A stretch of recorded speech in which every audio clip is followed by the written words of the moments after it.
ಸಮಾವೇಶ ಹಲವಾರು ಲೆಕ್ಕಾಚಾರಗಳನ್ನು ರಾಜಕಾರಣಿಗಳು ಹಾಕೊಳ್ತಾ ಇದ್ದಾರೆ. ಅದರಲ್ಲೂ ಡಿ.ಕೆ. ಶಿವಕುಮಾರ್ ದಿಢೀರ್ ಅಂತ ಆಕ್ಟಿವ್ ಆಗಿರೋದ್ರ ಹಿನ್ನೆಲೆ ಬಗ್ಗೆ ನಾವು ಒಂದಷ್ಟು ವಿಚಾರಗಳನ್ನು ನಾವು ಹೇಳ್ತಾ ಇದ್ವಿ. ಈಗ ಮುಂದುವರೆದ ಭಾಗವಾಗಿ ಸಿಕ್ಕ ಅವಕಾಶವನ್ನು ಬಿಡಬಾರದು, ಕ್ರೆಡಿಟ್ ಕ್ಲೇಮ್ ಏನಿದ್ರು ನನ್ನದೇ. ಆಕ್ಟಿವ್ ಆಗಿರುವಂತಹ ಡಿಸಿಎಂ ಡಿ.ಕೆ. ಶಿವಕುಮಾರ್ ಅವರ ಸ್ಟ್ರಾಟಜಿಯ ಭಾಗನ ಇದು.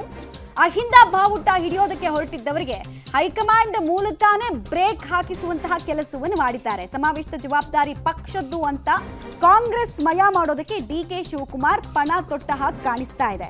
ಸಮಾವೇಶ ಯಶಸ್ವಿ ಆದಷ್ಟು ಕ್ರೆಡಿಟ್ ನನಗೇ ಸಿಗಲಿ ಅನ್ನುವಂಥದ್ದು ರಾಜಕಾರಣಿಗಳ ಪ್ಲಾನ್. ಪ್ರತಿ ಸಮಾವೇಶನೂ ಹಾಗೆ ಅಲ್ವಾ, ಒಂದು ತಮ್ಮ ಅಸ್ತಿತ್ವ ಏನು, ಶಕ್ತಿ ಪ್ರದರ್ಶನ ಏನು ಅನ್ನೋದನ್ನ ಮಾಡ್ತಾರೆ, ಇನ್ನೊಂದು ತಮಗೆ ಅದರಿಂದ ಏನು ಗೇನ್ ಆಗುತ್ತೆ, ಒಂದು ಸಮಾವೇಶ ನಡೆಸೋದ್ರಿಂದ ಯಾರಿಗೆ ಏನು ಗೇನು, ಯಾರಿಗೆ ಅದು ಸೆಟ್ ಬ್ಯಾಕ್ ಆಗುತ್ತೆ ಅನ್ನೋ ವಿಶ್ಲೇಷಣೆ ಇರೋ ಬೆನ್ನಲ್ಲೇ ಪಕ್ಷದ ಅಧ್ಯಕ್ಷರಾಗಿರ್ಬೇಕಾದ್ರೆ ಅವರನ್ನ ಬದಿಗಿಟ್ಟು ಕೆಲವರು ಪ್ರಯತ್ನ ಏನು ಮಾಡಿದ್ರು, ಅಹಿಂದ ಸಮಾವೇಶನ ಒಂದು ಮಾಡಿಬಿಡೋಣ, ಅದು ಎಲ್ಲಿ ಒಕ್ಕಲಿಗರ ಬಾಹುಳ್ಯ ಇರುವಂತಹ ಕೋಟೆ ಹಾಸನದಲ್ಲಿ. ಹಿಂಗಾಗಿ ಮೆಸೇಜು ಈ ಚೆಕ್ ಮೇಟನ್ನು ಇಟ್ಟಿದ್ದಾರೆ ಡಿ.ಕೆ. ಶಿವಕುಮಾರ್ ಅನ್ನೋದು ಸದ್ಯಕ್ಕೆ ರಾಜಕೀಯ ವಲಯದಲ್ಲಿ ಕೇಳಿ ಬರ್ತಾರೋ ಮಾತು.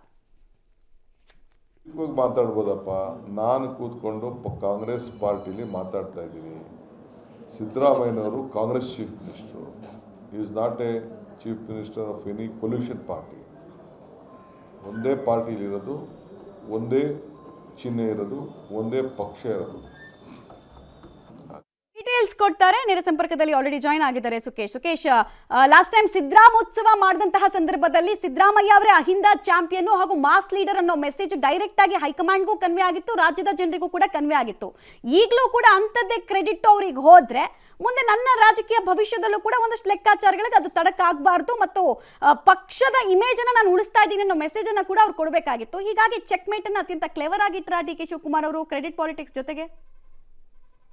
ಖಂಡಿತ ಮಮತಾ, ವಿಶೇಷವಾಗಿ ಅತ್ಯಂತ ಆಸಕ್ತಿಯಿಂದ ಸಿದ್ದರಾಮಯ್ಯ ಅವರಿಗೆ ಮತ್ತೊಂದು ಅದೇ ರೀತಿಯ ಒಂದು ಅಹಿಂದ ಸಮಾವೇಶ ಮಾಡ್ತೀವಿ ಅಂತ ಹೊರಟಂಥ ಸಚಿವರುಗಳು ಎಡುವುದಂತೆ ಕಾಣಿಸ್ತಾ ಇದೆ. ಯಾಕಂದರೆ ಪಕ್ಷಕ್ಕಿಂತ ಯಾರು ದೊಡ್ಡವರಲ್ಲ ಅನ್ನೋದ್ರ ಮಧ್ಯೆಯೂ ಕೂಡ ಸಿದ್ದರಾಮಯ್ಯವರ ವಿಚಾರದಲ್ಲಿ ನಾವು ಹೀಗೆ ಕಾರ್ಯಕ್ರಮ ಮಾಡ್ತೀವಿ, ಹಾಗೆ ಮಾಡ್ತೀವಿ, ಪಕ್ಷದ ವೇದಿಕೆಯಲ್ಲಿ ಮಾಡಲ್ಲ ಅಂತ ಹೋಗಿ ಎಡುವುದಂತೆ ಕಾಣಿಸ್ತಾ ಇದೆ. ಅವರು ಎಡುತ್ತಾ ಇದ್ದಂತೆ ಇಡೀ ಒಂದು ಸಮಾವೇಶ ವ್ಯಾಪ್ತಿ ಪಕ್ಷಕ್ಕೆ ಬರುತ್ತೆ. ಪಕ್ಷದ ವ್ಯಾಪ್ತಿಗೆ ಬರ್ತಾ ಇದ್ದಂತೆ KPCC ಅಧ್ಯಕ್ಷರಾಗಿರೋ ಡಿ.ಕೆ. ಶಿವಕುಮಾರ್ ಇಡೀ ಸಮಾವೇಶವನ್ನು ಟೇಕ್ ಓವರ್ ಮಾಡಿಕೊಂಡ ನಂತರದಲ್ಲಿ ಸಹಜವಾಗಿ ಪಕ್ಷದ ಅಧ್ಯಕ್ಷನಾಗಿ ಹೇಗೆ ಸಮಾವೇಶವನ್ನು ಮಾಡಿದೆ ನಾನು ಅನ್ನುವಂಥ ಕ್ರೆಡಿಟ್ ಕ್ಲೈಮಿಂಗ್ ವಾರನ್ನು ಅವರು ಶುರು ಮಾಡಿದಂತೆ ಕಾಣಿಸ್ತಾ ಇದೆ. ಇಡೀ ಸಮಾವೇಶ ಯಶಸ್ವಿ ಆದರೆ ಸಹಜವಾಗಿ ಅದರ ಕ್ರೆಡಿಟ್ ಸಿಗುವಂಥದ್ದು ಡಿ.ಕೆ. ಶಿವಕುಮಾರ್ ಅವರಿಗೆ. ಕಾಂಗ್ರೆಸ್ ಪಕ್ಷದ ವತಿಯಿಂದ ಕಾಂಗ್ರೆಸ್ ಪಕ್ಷದ ಅಧ್ಯಕ್ಷರ ನೇತೃತ್ವದಲ್ಲಿ ಒಂದು ಸಮಾವೇಶ ನಡೀತು ಅನ್ನುವಂಥ ಕ್ರೆಡಿಟನ್ನು ಕ್ಲೈಮ್ ಮಾಡೋದು ಈಸಿ ಆಗುತ್ತೆ. ಆದರೆ ಇದಕ್ಕೆ ಅವಕಾಶ ಮಾಡಿಕೊಟ್ಟಂಥವರು ಬಹುಶಃ ಸಿದ್ದರಾಮಯ್ಯ ಜೊತೆ ಆಪ್ತವಾಗಿ ಗುರುತಿಸ್ಕೊಂಡಂಥ ಸಚಿವರ ಓವರ್ ಕಾನ್ಫಿಡೆನ್ಸು ಮತ್ತು ಓವರ್ ಸ್ಪೀಡ್ ಆಗಿ ಎಲ್ಲೋ ಒಂದು ರೀತಿಯಲ್ಲಿ ನಾವು ಸಮಾವೇಶ ಮಾಡಿಬಿಡ್ತೀವಿ ಅಂತ ಹೊರಟಂಥ ಅವರ ನಡೆಯೇ ಕಾರಣವಾಯಿತು. ಆ ಸಮಯ ಸಂದರ್ಭ ಬಹುಶಃ ಈಗ ಡಿ.ಕೆ. ಶಿವಕುಮಾರ್ ಅವರಿಗೆ ಪೂರಕವಾದಂತೆ ಕಾಣಿಸ್ತಾ ಇದೆ. ಮಮತಾ ರೈಟ್, ಹಾಗೆ ಸಂಪರ್ಕದಲ್ಲಿರಿ ಸುಕೇಶ್, ನಿಮ್ಮ ಜೊತೆ ನಾನು ಮತ್ತೆ ಮಾತನಾಡ್ತೀನಿ. ಬಟ್ ಈ ಪ್ರೋಗ್ರಾಮು ಏನೋ ಅಂದುಕೊಂಡ್ರು ಏನೋ ಆಗ್ತಾ ಇದೆ.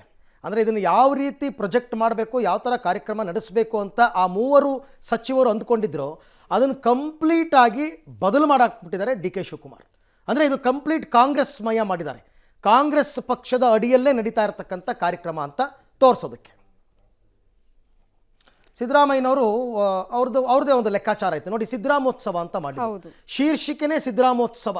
ಅವರ ಹೆಸರು ಅಂದರೆ ವ್ಯಕ್ತಿ ಪೂಜೆ ಆಗಿತ್ತು ಆ ಕಾರ್ಯಕ್ರಮದಲ್ಲಿ. ಡಿ.ಕೆ. ಶಿವಕುಮಾರ್ ಬಹಳ ಎಚ್ಚರಿಕೆಯ ನಡೆ ಇಟ್ಟಿರ್ತಕ್ಕಂಥದ್ದು, ಇಲ್ಲಿ ವ್ಯಕ್ತಿ ಪೂಜೆ ಆಗಬಾರ್ದು. ನಿನ್ನೆ ಮಾತಾಡಿದ್ದಾರೆ, ನಾನು ಯಾವತ್ತೂ ವ್ಯಕ್ತಿ ಪೂಜೆ ಮಾಡಲ್ಲ, ಪಕ್ಷ ಪೂಜೆ ಮಾಡ್ತೀನಿ ಅಂತ. ಅಂದರೆ ಅವ್ರು ಕಿವಿ ಮಾತು ಹೇಳಿರೋದು ವ್ಯಕ್ತಿ ಪೂಜೆ ಬೇಡ ಕಾರ್ಯಕ್ರಮದಲ್ಲಿ ಅನ್ನುವಂತಹ ಲೆಕ್ಕಾಚಾರವನ್ನು ಇಟ್ಕೊಂಡಿದ್ರು. ಸೊ ಹಾಗಾಗಿ ಇವಾಗ ಹೆಚ್ಚು ಕಡಿಮೆ ಡಿ.ಕೆ. ಶಿವಕುಮಾರ್ ಆ ನಿಟ್ಟಿನಲ್ಲಿ ಸಕ್ಸಸ್ ಆದಂಗೆ ಕಂಡು ಬರ್ತಾ ಇದೆ.